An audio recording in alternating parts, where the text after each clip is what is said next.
Good morning children. आप सब कैसे हैं? आशा करती हूँ खुदा के फजल से आप सब अच्छे से होंगे। आज मैं आपको हिंदी लिटरेचर बुक से पाठ अदल बदल पढ़ाऊंगी। अदल बदल का अर्थ है अपनी चीज़ दूसरे को देना और दूसरे की चीज़ अपना लेना। इंग्लिश में इसको एक्सचेंज कहते हैं।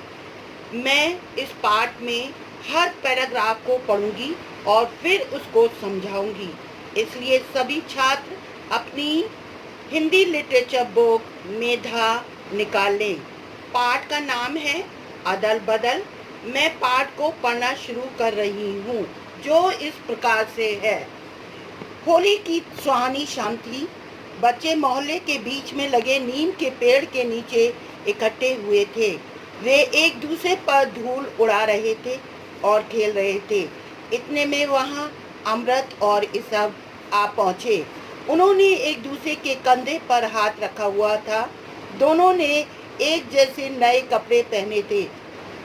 वे दोनों एक ही स्कूल की एक ही कक्षा में पढ़ते थे। दोनों के घर भी आमने सामने थे। यहाँ पर प्रस्तुत पाठ में दो लड़के अमृत और इसब की दोस्ती और प्यार को दिखाया गया है। वे कपड़ों की अदला बदली करके किस प्रकार वे एक दूसरे की मदद करते हैं। इस कहानी में दोनों बच्चों की दोस्ती का सुंदर चित्रण किया गया है। फर्स्ट पैराग्राफ का अर्थ को मैं इस प्रकार समझा रही हूँ। इस पैराग्राफ में ये बताया है कि होली की सुहानी शाम थी। मोहल्ले के 3 बच्चे नीम के पेड़ के नीचे इकट्ठे हुए थे। वे एक दूसरे पर धूल उड़ा रहे थे। इतने में वहाँ पर अमृत और इसब आ गए। वे एक दूसरे के कंधे पर हाथ रखे हुए थे। दोनों ही एक जैसे कपड़े पहने हुए थे। अमृत और इसब एक ही स्कूल में एक ही कक्षा में पढ़ते थे। दोनों के घर भी आसपास थे। आगे नेक्स्ट पैराग्राफ है। अमृत और इसब के माँ बाप का व्यवसाय एक ही था, वो भी खेती करना। दोनों की स्थिति एक समान थी। गांव का बनिया 5 बार मना करने पर एक बार कर्जा देता था। दोनों दोस्तों के बीच यदि कोई अंतर था, वो इतना ही था कि अमृत की माँ थी, पिताजी थे और 3 भाई थे। लेकिन इसब की माँ नहीं थी, भाई भी नहीं थे, केवल पिताजी थे। इस पैराग्राफ को इस प्रकार समझा रही हूँ। अमृत और इसब के माँ बाप का व्यवसाय खेती था। दोनों की हालत एक ही समान थी। गांव का बनिया 5 बार मना करने पर तब एक बार कर्जा देता था। दोनों ही दोस्तों के बीच यही अंतर था कि अमृत के माता पिता थे और 3 भाई थे, और पर इसब की माँ नहीं थी, केवल उसके पिताजी थे। Next paragraph. इन दोनों दोस्तों को एक ही प्रकार के कपड़ों को देखकर नीम के पेड़ के नीचे चबूतरे पर बैठे हुए 3 लड़कों में से 2 लड़के बोल उठे, अरे ओ अमृत, इसब कहीं अदल बदल ना जाना। यहाँ पर ये 3 बच्चे जो हैं वो उसको चढ़ाते हुए कहते हैं। इन दोनों दोस्तों की एक ही प्रकार के कपड़े पहने देखकर तीनों लड़कों में से 2 बोलने लगे, अरे अमृत, इसब तुम दोनों अदल बदल ना जाना। Next paragraph. चबूतरे पर बैठे तीनों लड़कों में से दूसरे लड़के को शरारत सूझी। वह बोला, भाई लड़ कर तो दिखाओ, उसमें भी दोनों बराबर हो या कम ज्यादा। हाँ हाँ अमृत, ठीक तो है, देखे तो सही कौन जीतता है। पहला लड़का बोला, ये लड़ाई कोई गुस्से में तो नहीं, वैसे ही लड़ना है। इसब ने अमृत की ओर देखा। यहाँ पर इस प्रकार मैं समझा रही हूँ। जिस चबूतरे पर तीनों लड़के बैठे थे उनमें से दूसरे लड़के को शरारत सूझी और वो बोला, भाई तुम दोनों लड़ कर दिखाओ, तुम दोनों बराबर हो या कम ज्यादा। देखे तुम दोनों में से कौन जीतता है। पहला लड़का बोला, लड़ाई गुस्से में नहीं लड़ना है, वैसे ही लड़ना है। फिर इस सब ने अमृत की ओर देखा। आगे पैराग्राफ है। अमृत बोला, ना भाई ना, मेरी माँ मुझे मार डालेगी। अमृत का भय ठीक ही था और घर से निकलते समय माँ ने चेतावनी दी थी, देखो जिद करके नए कपड़े बनवाए हैं, अब कहीं फाड़े या गंदे किए तो फिर देख लेना। यहाँ पर इस प्रकार मैं समझा रही हूँ। अमृत बोला, नहीं नहीं, मैं नहीं लड़ सकता, मेरी माँ मुझे मार डालेगी क्योंकि मैंने जिद करके नई कमीज सिलवाई थी। माँ ने घर से निकलते समय मुझसे चेतावनी दी थी, नए कपड़े पहने हो, अगर तुमने कपड़े फाड़े या गंदे किए तो फिर देख लेना। ज़्यादातर माएँ कहती हैं जैसे अमृत की माँ ने कहा था। बात सही थी। अमृत ने इस सबको नए कपड़े सिलवाते देखकर जिद करके नए कपड़े सिलवाए थे।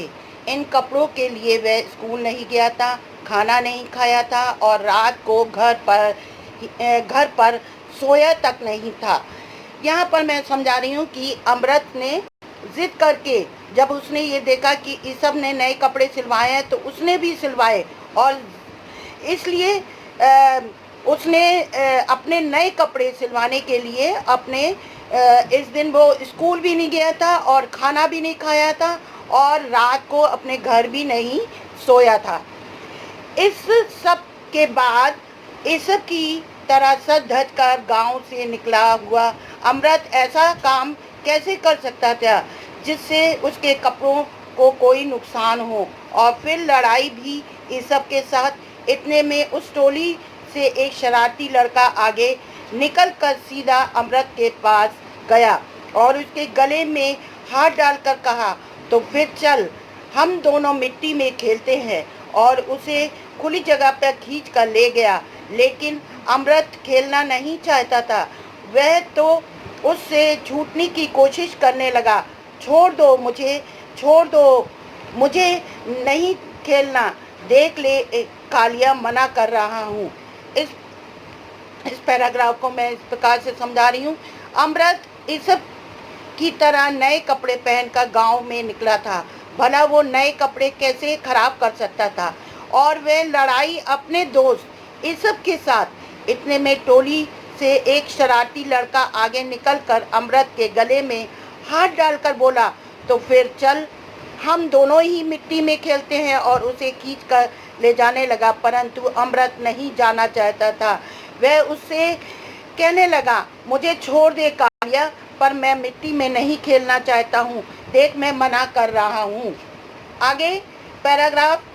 इतने में कालिया ने उसे जमीन पर पटक दिया, और ये देखकर टोली के लड़के खुश हो गए और चिल्लाने लगे, वाह वाह, अमृत हार गया, कालिया बहादुर है, जीत गया। ये देखते ही इस सब को गुस्सा आ गया, पर वो एक दूसरे लड़के उसका जोश बढ़ाने लगे।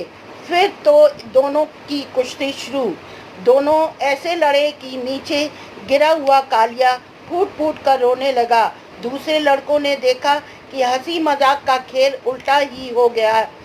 उन्होंने अमृत का बदला लेने के लिए हुए ईसब के हाथ से कालिया को छुड़वाया, और फिर उसे रोता छोड़कर सारे लड़के इधर उधर घिसक लिए। उसको ये डर था कालिया के माँ बाप से डांट पिट जाने का। यहाँ पर इस प्रकार से है। इतने में कालिया ने अमृत को जमीन पर पटक दिया। इस पर टोली के लड़के बहुत ही खुश होकर चिल्लाने लगे, और अमृत हार गया, कालिया जीत गया। इस प्रकार इस सब को गुस्सा आ गया। वह कालिया से कुश्ती लड़ने लगा। इस सब ने कालिया को जमीन पर गिरा दिया। कालिया फूट फूट कर रोने लगा। दूसरे लड़कों ने जब देखा कि हंसी मजाक का खेल उल्टा पड़ गया है, फिर सारे लड़के कालिया को रोता देखकर इधर उधर घिसक गए। उनको ये डर था कि कालिया के माता पिता उनको ना डांट पड़े। नेक्स्ट आगे अमृत इज़्ज़त को लेकर भाग निकला। इज़्ज़त की फटी हुई कमीज जेब के साथ 1.5 बालिश लंबा टुकड़ा लटक रहा था। उसे देखते ही दोनों वहां से थिरक गए। आधी आधी जीभ बाहर को निकल पड़ी। चारों भयभीत आंखें उस टुकड़े पर जा चिपकी। अब उसी समय इज़्ज़त के पिताजी ने घर से आवाज लगाई, अरे ओ इज़्ज़त, कहाँ गया रे? दोनों लड़कों की धड़कनें मानो बोल रही थीं कि अब मारे गए। दोनों को निश्चित रूप से मालूम था कि कमीज का फटा टुकड़ा देखकर इज़्ज़त का पठान बाप उसकी चमड़ी के भी टुकड़े कर देगा।